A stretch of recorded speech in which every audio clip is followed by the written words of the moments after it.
Magandang araw mga lods. Yan, tinignan natin yung ating mga alaga. At yan, ang dami nilang mga lods, mga inakay. Ayan, yung mga inakay natin. Tapos nating mag-update dyan, may sasagutin tayo mga konting katanungan. Ayan, mga lods. Ayan, mga lods, mga alaga natin. Kaya antay-antay lang sa ating tarato, kaya bilisan nyo lang mag-comment mga lods para masali kayo sa ating pre-raffle mga lods. Let it, bang, bang.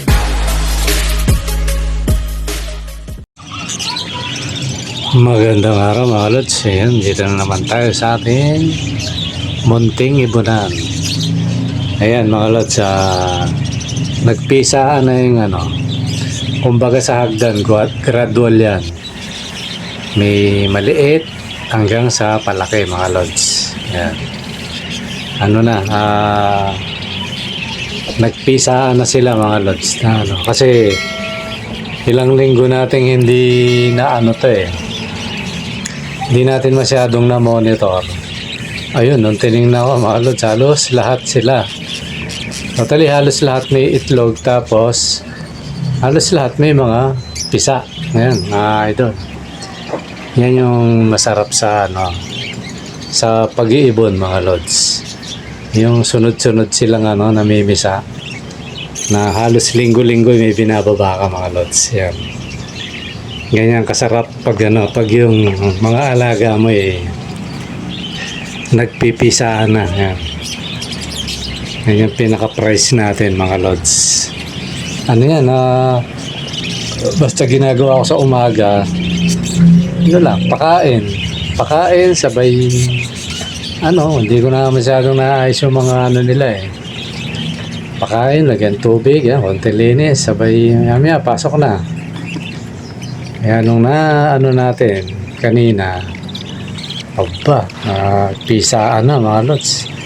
Ayan, yung nakikita nyo na yan, napakaganda nila. Puro mga yan, mga lods. Mga recessive. Solid, mga Siguro kung may dominant man dyan, mga ilan lang. Bali, 6 yan, halos kamukha ng tatay. Yan yung kagandaan sa pag-iibon, mga idol. Yung, ako hindi naman ako napapagod dyan Pero kung sabihin natin pagod, yan ang pinaka-price natin. Pero hindi ko kinapapaguran yan kasi nalilibang tayo dyan Pag nakita natin okay yung ibon natin, masaya na tayo ron. Pero sa totoo lang, nitong mga nagdaan, kasi may trabaho tayo, di ba, Minsan nabubuli. Yan, kagaya nung breeder natin na African. Patay, di ba, Tapos inalis natin. Hindi, wala na siyang kapares. Tapos yung naman, yung inalis ko na yun pinalitan ko na. Ngayon, nangingitlog na yung pinalitan ko. Yung sa may labas naman, ang tagal niya bago umitlog uli. Nakailang clutch na yung bali pangatlong clutch na. Ngayon, yung kulay blue na African. Namisa na naman mga lods nakatatlong clutch na, yung hindi pa rin. Nag-decide na ako, tanggalin na natin mga lods kasi sayang ang panahon. Tinanggal natin, sinama muna natin sila sa yung dalawa. May hen dun ayun. Pinatay niya yung hen. Kasi maglalaban niya parehas hen Pinatay niya. Kaya yun, wala nang tuluyan na siyang hindi umitlog. Kaya yun, tapos ang kasabay nun yung nadurog yung ulo, hindi ko alam kung may daga ba o Ayun, nakwento ko sa inyo na palaisipan sa akin. Pero kanina may nakita akong bubuwit. Napaka-imposibleng madali ng bubuwit yun nung nagpapakain ako umaga, tapos naglinis ako. Nakita ko yung bubuwit. Taba na ng bubuwit mga lods Pero okay lang yan kasi kasama sa ibunan yan siguro sa mga susunod baka bigyan ko ng lason yon sa labas. Papaina ko siya sa labas para hindi madamay yung ano natin, yung mga alaga natin. So yun mga idol, yung mga inakay natin na ano sila, bali binilang ko kanina 27. Ang dami mga lods. 27, may patay pang dalawa. Kasi yun namisa tapos namatay yung dalawa. Nakita ko nga mga tuyo na yung sa may labas. Kaya yung natira dalawa. Kaya okay lang yan kasi ganun talaga. Hindi na maiwasan yan, lalo na may trabaho tayo, hindi natin nasyapol. Kaya yan mga lods, yung yung 27 na yan, yung bali siyam ba o 10 na ko na i-cage ko na. Nilabas ko uli yung cage na single cage natin, tapos yan, iniwalay na natin. Nagsama-sama natin yung mga yung mga tinaba natin. Nakapagpalabas tayo ng 2 lace wing mga lods. Pero yun, magkaibang lahi yun. Iba yung tatay nila. Pero yung mga tatay nila magkapatid. Ayun, nagbuga sila ng isang yellow na lace wing at saka isang violet na lace wing. Yun yung galing kay JR yun, JR San Jose yata yun. Ayun, nagbuga na rin yung yung totally 2. Tatlo yung pinalit ko sa kanya nun. Ngayon, 2 nagbuga na. Tapos yung isa, di ko alam kung ko yun. Di ko alam kung nandyan pa o na-i-out ko yun. Ang pinabreed ko, yung ginawa kong breeder, 2, mga kap. Kaya yun, nagbuga sila ng tag-isa lang naman. Yung magkapatid na yun na parehas lalaki, sinalang ko sila, magkahiwalay, yung binigyan ko sila ng mga jowa. Ayun, nagbuga ng ng lace wing, tag-isa. Tapos magaganda yung yung isang nasa baba, makikita nyo yung nasa baba, yan sky blue, at saka may pagka blue na may pagka violet na green, hindi maintindihan. Tapos light. So sa madaling salita mga lods, yung lahi nun dilute mga lods. Pinaris ko dun sa blue, sky blue, yun lumabas ganun, puting puti. Tapos lace wing na may pagka violet. Tapos dilaw. Dilaw. Hindi ko alam kung dilaw ba o puti. Dilaw, puti yata. Parang ganun. Kasi sa dami mga lot, pasensya na kayo na nalilito ako. Ngayon at least nagbuga na sila. Ibang yun, yung mga ibang lahi yun. Nakuha natin yung kay JR San Jose. Yun yung sinwap ko na mga kits natin sa kanya. So yun mga lads, yun yung yung mga alaga natin na update natin sa ating mga ibunan yan. Tapos sasagutin naman natin, iwanan natin yan, sasagutin natin yung total hindi naman masyadong tanong to, parang sagasa lang. Ito yun mga lot, si Artemio Mesayas yan. Ang tanong niya mga lods, ilang araw ba mapisa hanggang sa paglipad ang parakeets yan. So pagdugtungin mo na lang lods, kung ilang araw daw mapisa yung parang manok lang yan mga lods. 18 days. Yan ang gaya na sabi ko, ito diskarte ko lang daw mga lods pag nagbibilang ako 20 to 24 days. Bakit ganoon ako magbilang? Diba mula mula sabihin, kasi minsan hindi naman natin matansya kung kailan uupo yan minsan pag itlog niya Nag-umuupo na yan. Tapos tuloy-tuloy ang itlog. Minsan naman, pag nakalimang itlog, bago uupo. Kaya para sure ball ako, ito sariling bilang ko lang naman, 20 to 24 days. Ayun, sure ball na sure ball, may mapipisa na yon mga lods. Pero yung real talaga na ano, yung totoong pagpisa niyan, 18 days meron na yan. Mula sa pag-upo ha. Pag naglimlim na siya, ba, talaga nakita mo, umupo na siya. 18 days lang. 18 to 20 days yan. Pero ako bilang ko 20 to 24. Para sigurado na talagang ano, sigurado talaga na may mapipisa na. Tapos ang tanong pa ni Lods na yan, Artemio hanggang sa paglipad. So di bilangin mo ngayon ano, pagpisa. Ano yun? 2 months. Yun, talagang lipad na yun, 2 months. Kasi yung ano, yung 1 day old hanggang 30 days, halos complete na yun. Yung pakpak niya, kompleto na. Ngayon, paglipad, didagdagan mo ng 1 buwan yan. Talagang lumilipad na yun. Kasi 1 buwan kalahati, medyo ampatalan pa yun eh. Alam niyo, ampatalan. Kumbaga sa bata, nangunguyapit pa yun. Yan. Kaya alam na mga kapampangan niya, yung ampatalan. ampatalan. Yan, kumbaga sa bata. Kumbaga gumagabay pa.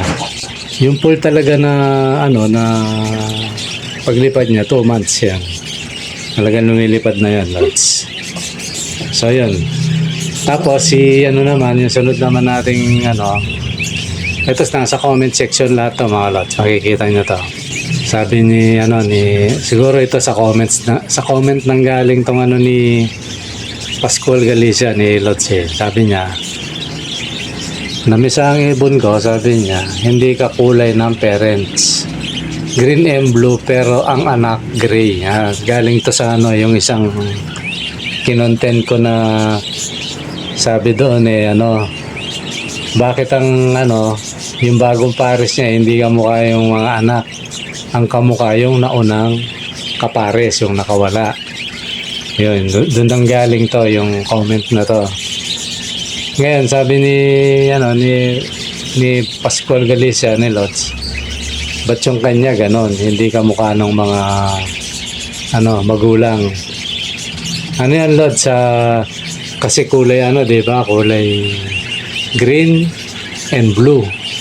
Pero ang lumabas gray, ganun talaga yun. Ganun ang kalalabasan minsan ng mga anak. Maghahalo yan. Subukin mo paghaluin yung green at saka blue. Tapos i-mix mo kasi ang naman yan, pag nilagyan mo konting puti, di ba? Yan, magiging gray yun. Minsan dark gray. Totally, eksakto yun. Ganun. Yun, ganun talaga yung lods. Pero kakabugan yan, kakabuga. Yan, magkakaroon din ng kakulay yung kakatsakahin, mga idol. Tapos, kukuha rin ng kulay sa ninuno nila kung saan man galing yung mga ibon na yan. Huwag kayong magtaka sa mga ibon pag gano'n. Ako nga, meron akong ibon. Kulay dumi talaga. As in, yan, parang gray. Dark gray. Kulang na lang, halos mangitim na. Ganun yun, talaga yon. Kaya minsan matuto tayo mga lods na mag-combine ng kulay. Kagaya niya green at saka blue, di ba Kung talagang green at saka blue yan, yung talagang real green kasi maraming klaseng green eh. Ang kalalabasan talaga ng ibon mo, blue green. Yan. Titigan mo yung mga may lalabas na blue green. Yun yung combine niyan. Pag nagsama yung kulay nila. Kaya yan, kailangan matuto tayong mag-combine ng kulay. Kagaya ko, halimbawa, recessive yung white na recessive. Ibig sabihin na recessive yung may batik lang. Galing sa dominant yan Tapos batik na lang siya. Yung parang kung puti man yan, halos puti na tapos may batik lang. Yan, recessive yun. Tapos subukin mo ipares sa dilaw. So mangyayari ngayon, magsasama yung kulay nila, magkakaroon ng recessive na dilaw na may batik. Yan. Ganun yan mga lods. Minsan naman magkakaroon ng kulay krimino kasi nagalo yung puti at saka yung dilaw. Parang naging egg yolk na yung kulay. Lumabsa yung pagiging dilaw, magiging egg yolk ang kulay. Tapos minsan may batik. Yan, ganun ang kalalabasan niya.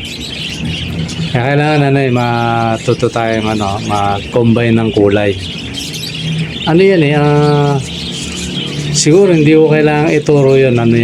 Kayo mismo ang gagawa ng mutation ng ibon nyo mga lods. Kumbaga sa atin, tip lang. Huwag kayong depende na sa inyo, sa pinaproject nyo. Pero kung ako, huwag kayong magpapares ng masyadong dark ang kulay. Yan, kagaya ng green. Baka green pa yan, yung talagang green na dark, Tapos blue na dark. Kulay putik talaga yung kulay ng ibon nyo. Gray talaga ang kalalabasan niya. Pero minsan naman, blue-green ang labas niyan. Maganda siya. Sa pagpapares mga lods, lalo na kung marami ka ng ibon. Kailangan, yung malayo yung kulay. Bawa dilaw. Yan. Yellow, white. Ngayon, lalabas yung mga anak nila nun, crimino, tapos white, tapos yellow. Yan. Ganun yung kalalabasan. O kaya yellow at saka green. Yung green na parang sa lagubang, hindi yung dark green. So may lalabas na anak dyan, yellow-green. Kumbaga mapusyaw yung pagkadilaw, mapusyaw yung pagka-green, yellow-green. Yan. Tapos may lalabas ding dilaw at saka green. Tapos namamana rin yung mga sinauna nilang ninuno, yung mga pinanggalingan nila, both side. Ganun. Ganun yung mga idol, yung pagpapares. Ako ganun ang ginagawa ko. Minsan recessive, paparisan ko ng clear yan. Clear na either dilaw o puti. Minsan meron ding batik pero konti. Ganun. Minsan halimbawa dominant siya, Parisa mo ng kung dilaw yung dominant, dilaw na dominant na cat at saka hen. So lahat ng nila puro dominant. Sila, solid na dominant. May kukuha sa tatay, may kukuha sa nanay, tapos may hati. Ganun yung mga kombinasyon mga lods. Ngayon, itong mga ibong, may lumabas na maganda mga lods. Sila, mga solid. Kaya abangan nyo yan, yung mga lalo na yung mga gustong bumili.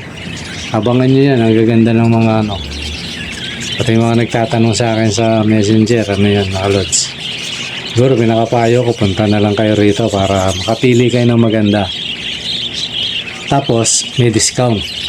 Basta marami yung kukunin nyo. Yan. Pag sinuwerte kayo, baka may dagdag pa yan. Basta marami yung kukunin. Ganun kasi time out muna tayo sa deliver mga lods. So yun yung natin mga lods. Ito, meron pa palang nawala na yung isang tanong.